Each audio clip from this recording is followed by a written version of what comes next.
World Cup in a country where it was not held and taking on a mighty and experienced India. You expect the luck of the Irish to smile on you too on this day? Always. I think it's shown in the past that the luck of the Irish always been with us. And look, playing in a country which we don't know a lot about, and it is what it is. We don't really focus too much on that. We've really had a nice opportunity to prepare and try and control some of the areas that we feel like we can control. And, part of that is making sure we do our preparation and our planning. As you've mentioned, India's an experienced side, which means there's a lot of data and a lot of information out there. So, hopefully we can look to find a couple of areas that we can try and exploit.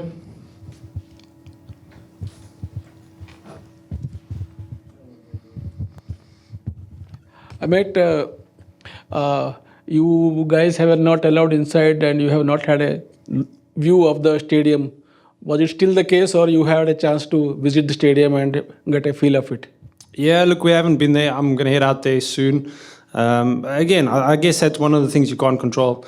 There's a lot of logistics going on in the background, and again, we're focusing on the things that we can try and control. And we've got the dimensions. We've obviously seen what's happened yesterday, and at the end of the day, it's like I said, something we can't control, and we'll make sure that we try and control the controllables. You said you haven't seen the pitch yet. Have you guys worked on your game plan about the Indian team? Thought about the likes of, let's say, Rohit Sharma, Virat Kohli, Bumrah? Have you guys set up their plan? Yeah, look, I guess after yesterday's game, it might be a little bit of a change in plan. And look, like I said, we haven't seen the wicket. We haven't been out there. I'm going to head there soon. At the end of the day, it's not a controllable. Whether we can train there or not, there's no training facilities there. So, for us, it's we don't need to spend mental energy on that. Rather spend our mental energy on having clear plans, doing our preparation work and making sure that everyone's aware of how that could impact the game. Gentlemen, just say. Just I'm asking you because this is the first time such an international ICC World Cup is happening in new continent. And what the pitch actually, you have the idea about the pitch and the entire ground, whether it is just like an international standard or below that, your opinion. Oh, look, I guess if you look at the pictures and how quickly they've assembled the ground and erected it, it's a great effort. The surfaces are obviously dropped in surfaces, and I guess if you look at the way the wickets have been in the training facilities as well, that's what you can only guide it on. Obviously, we had the game yesterday, and you try and take as much out of that as you can. But again, hopefully we can make a little bit more of a concrete conclusion of what it'll give us once we've actually been out there and heading into tomorrow.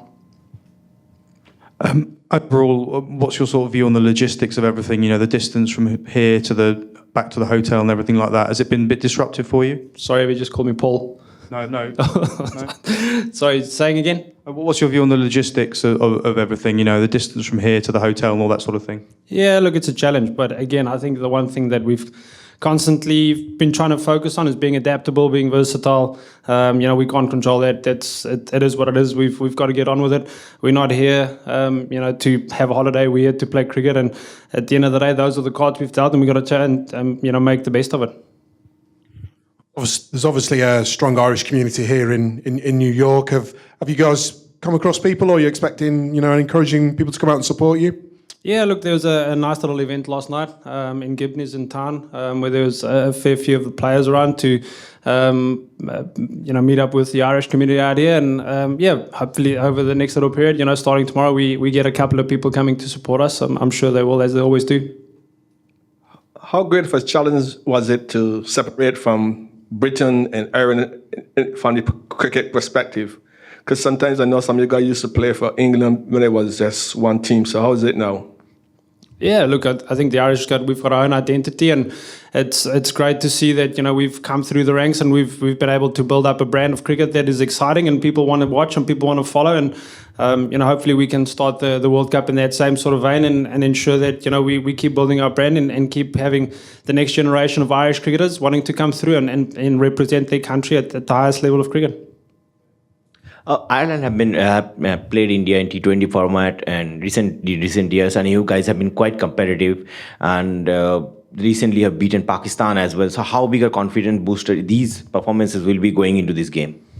Yeah, again, it's not necessarily just about the World Cup or playing against India or any one of the top sides. We try and put a process in place and a system and a structure in place that we can play consistent good cricket. And hopefully, if we do follow the process, and we've shown over a period that we can play a good brand of cricket, and if we do that well over time, like I've said, we've shown then we can beat the top sides, and then it becomes part of what we do as opposed to it happening every now and again. Is there a last question? Thank you very much, everybody. All the best. Thank you.